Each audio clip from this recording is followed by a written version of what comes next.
¿Qué tal? ¿Cómo están? Hemos dejado abordado el tema del principio de libertad sindical en la conferencia pasada y hemos abordado ahí un sinnúmero de aspectos que obviamente están ligados a ese elemento sustancial del régimen jurídico del derecho de asociación. Vamos en esta conferencia ahora a abordar sobre todo algunos aspectos que aluden ya a la parte del ejercicio concreto del derecho y su posibilidad de lograr justamente dar nacimiento a una organización eh, de los trabajadores sobre todo. Una primera cuestión que probablemente es indispensable que la señalemos, ligada también al tema del principio, es que el derecho asociativo, precisamente porque prevé que la capacidad o la decisión organizacional de los trabajadores no necesariamente ha de ser bien vista por sus empleadores,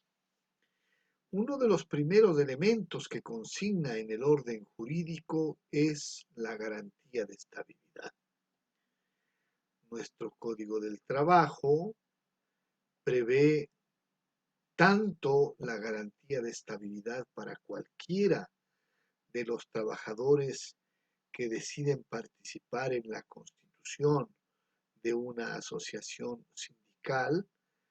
cuanto también para los dirigentes sindicales. En el caso de los primeros, quedan garantizados durante un periodo que lo vamos a ver más adelante,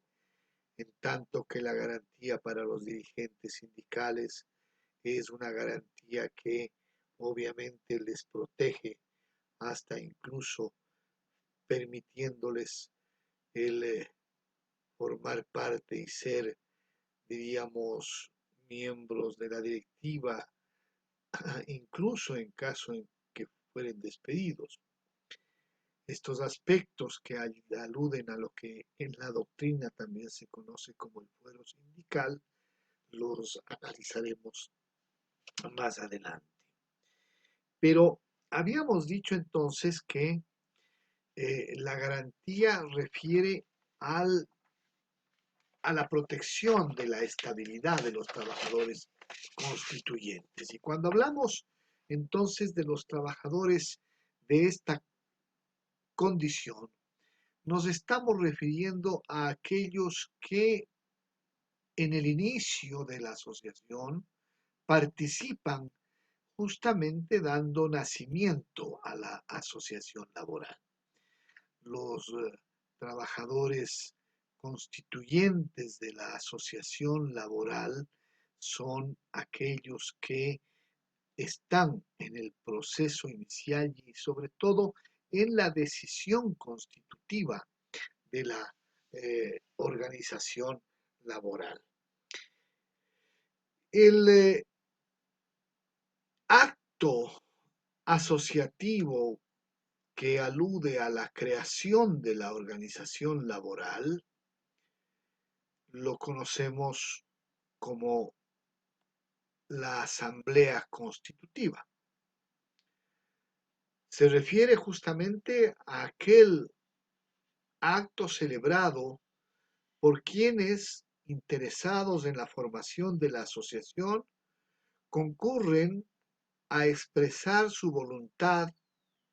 de manera expresa justamente, y perdón la cacofonía, digo, concurren a manifestar de manera expresa su voluntad de asociarse y obviamente crear en consecuencia la asociación laboral. El momento en que ellos han decidido constituir la organización de trabajadores, el primer acto, el de la Asamblea Constitutiva, ha de requerir la elaboración de uno de los más importantes instrumentos que luego serán materia de los requisitos para el registro de la asociación. Estamos hablando del acta constitutiva. Como toda acta, este instrumento es un documento del cual consta la narración más o menos fidedigna pero resumida de lo que ha sido materia del tratamiento en la Asamblea Constitutiva. Por lo general, lo que ha de contener esta acta es la descripción narrada de, obviamente, el día, lugar, hora en que los trabajadores se han reunido para dar lugar justamente a esa reunión, a esa asamblea, para tratar la constitución de su asociación.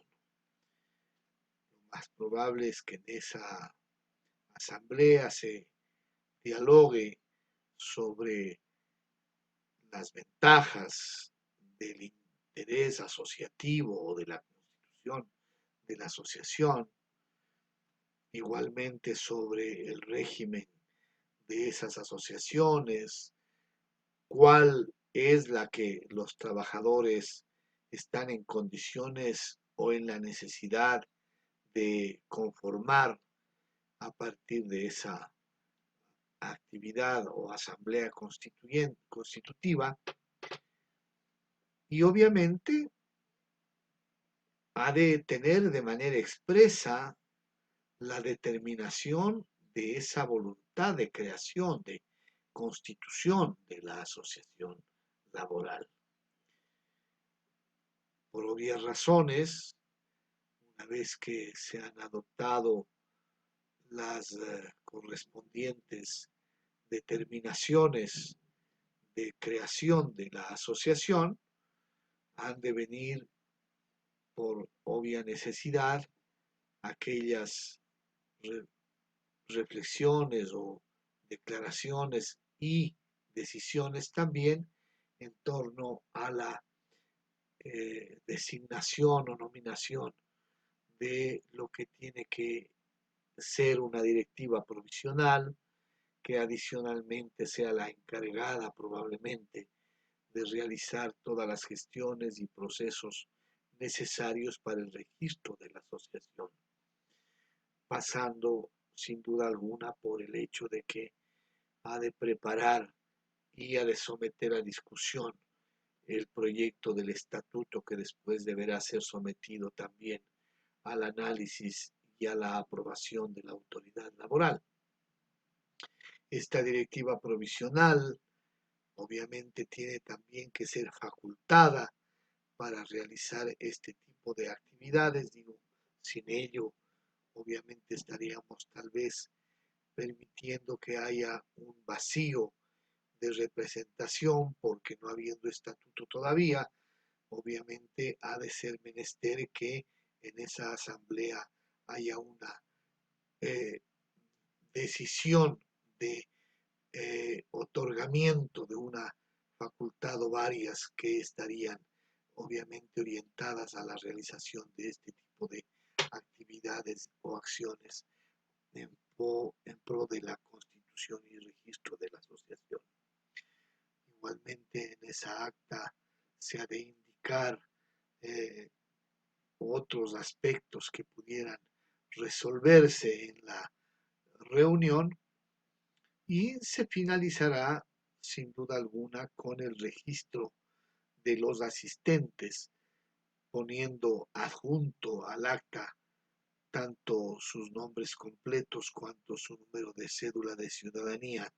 y la firma. Y es preferible que en estos casos el acta sea suscrita al menos en triplicado, de modo que haya los ejemplares necesarios para cumplir incluso lo que la norma determina, o poder tener una, un original y al menos dos copias que sirvan para algunas gestiones que deberán llevarse adelante. El acta, como no puede ser de otra manera, por la propia necesidad de su legitimidad, tiene que ser certificada por el secretario, autenticada por el secretario, después de que haya sido firmada tanto por el representante que haga las veces del eh, mayor funcionario de esa asociación, conjuntamente con el secretario que va a tener a su cargo llevar los archivos y dar fe de las actuaciones de la organización. Digo, después de estas dos firmas, el secretario por su cuenta ha de autenticar el acta, certificándola como aquella que fue obviamente levantada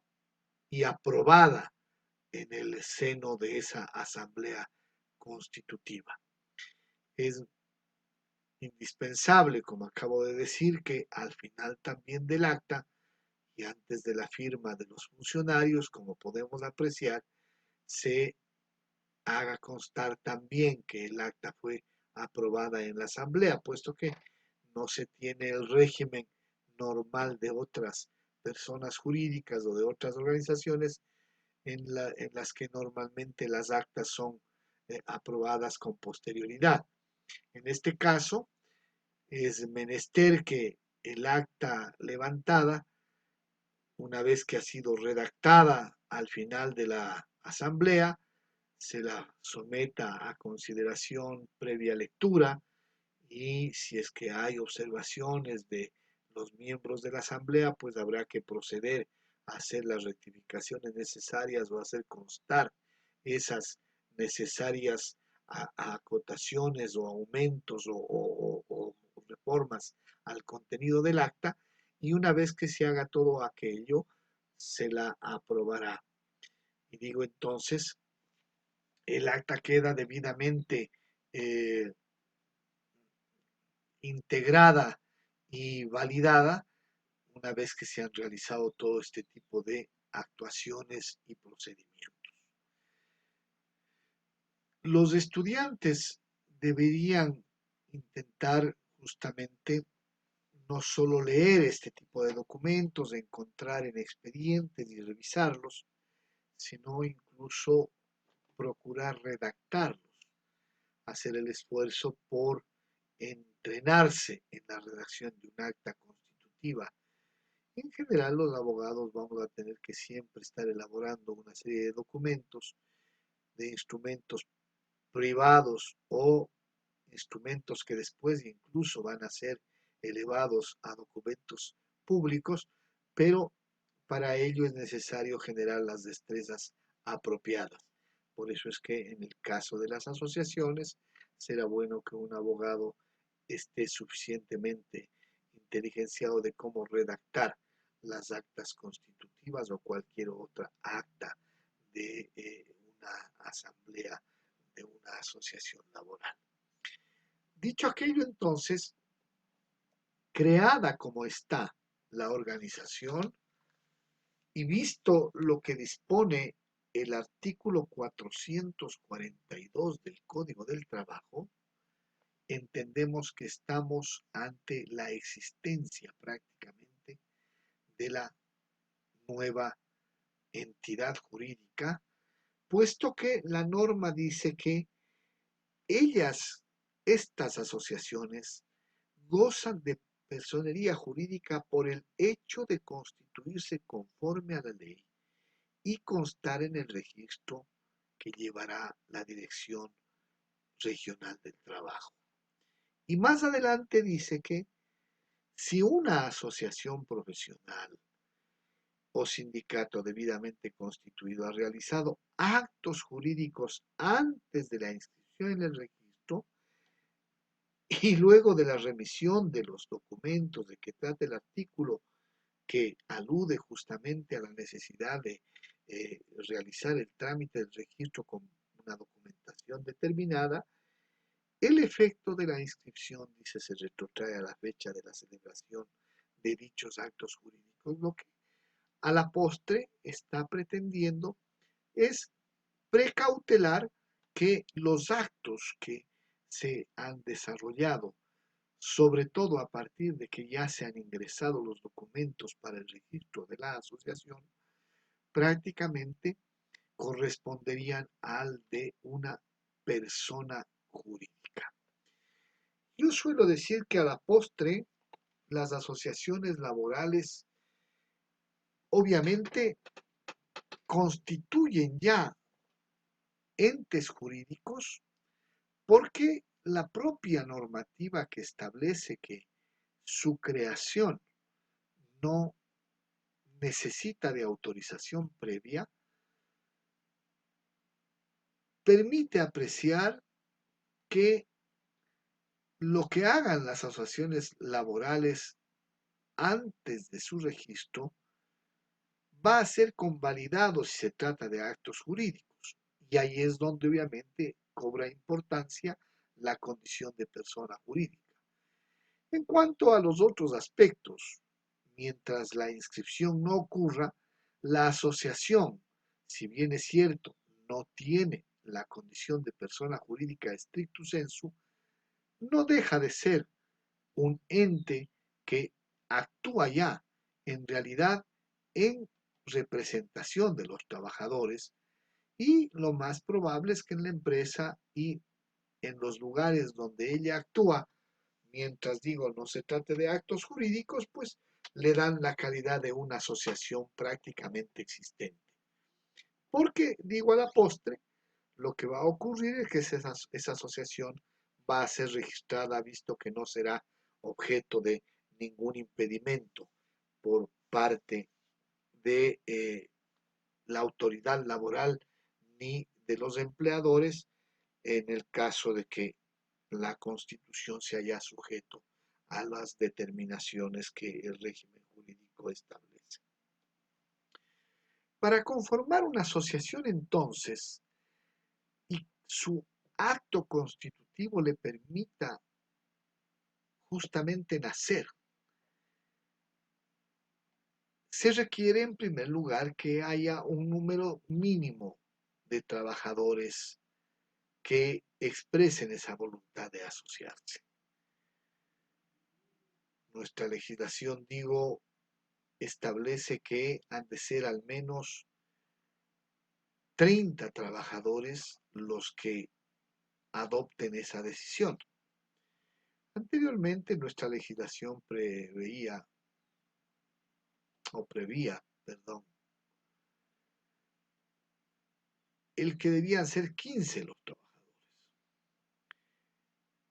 Se amplió el número en un claro intento de restringir el derecho asociativo.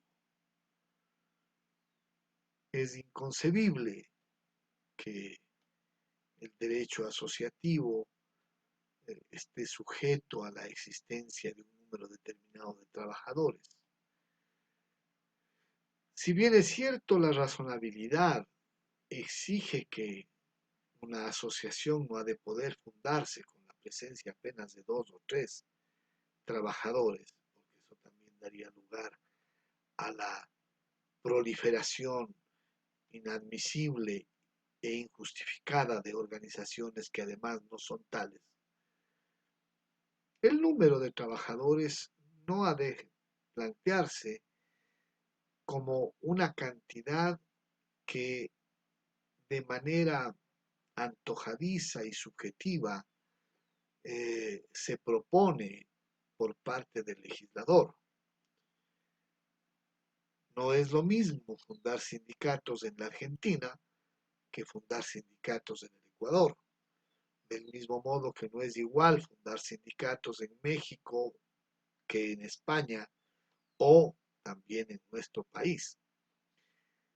Las realidades en las que se mueven las diferentes empresas y las relaciones laborales en ellas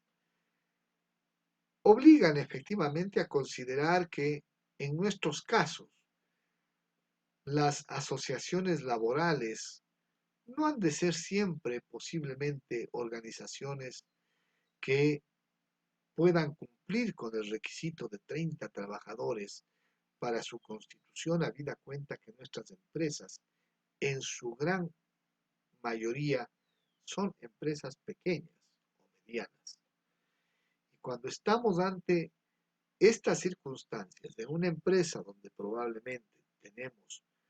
30 trabajadores o 35 trabajadores, hasta inclusive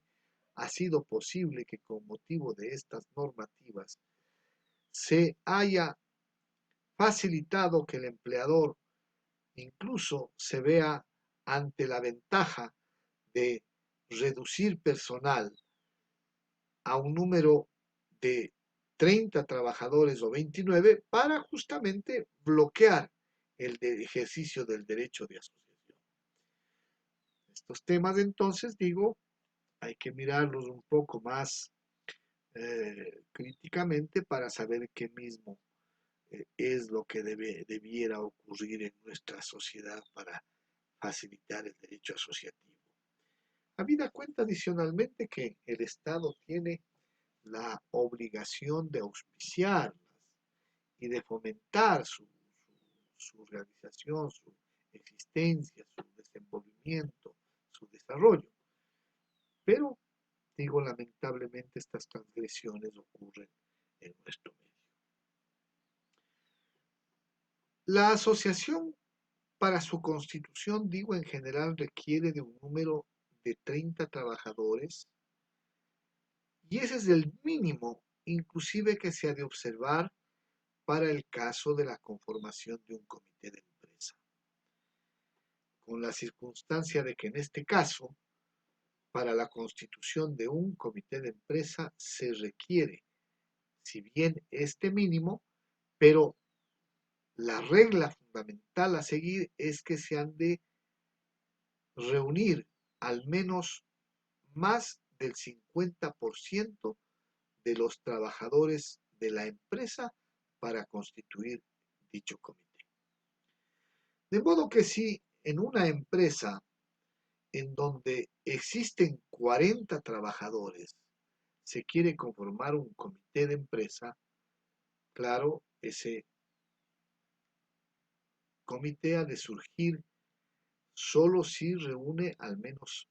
la voluntad de 30 trabajadores. Pero en el caso en el que en una empresa se tuviere 100 trabajadores, ya no bastará el número de 30, porque la regla general para el caso del comité he dicho es que debe reunir al menos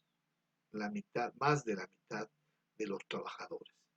Esto implica que tienen que reunirse, obviamente, si hemos dicho 50, por lo menos 51 trabajadores que den su conformidad para la constitución de esta asociación. El artículo 459 dice que en toda empresa que cuente con 30 trabajadores o más podrá organizarse un comité de empresa observándose las siguientes reglas. Y aquí dice entonces que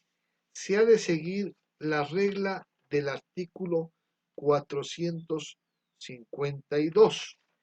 Y el artículo 452 dice que para organizar un comité de empresa, en su inciso tercero, la asamblea deberá estar constituida por más del 50% de los trabajadores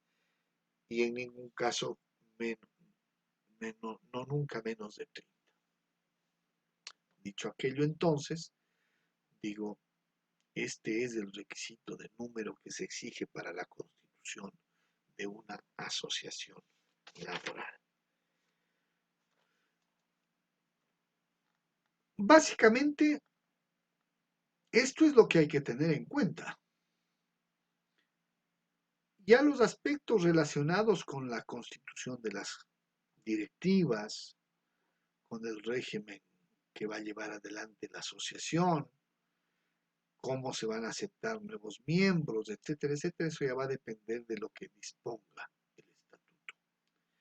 Y este es el otro instrumento jurídico que debe ser tenido en cuenta para la conformación o para más bien la existencia de la asociación laboral. Vamos de momento a suspender allí estos temas para poder tratar más adelante lo que hemos dejado anunciado.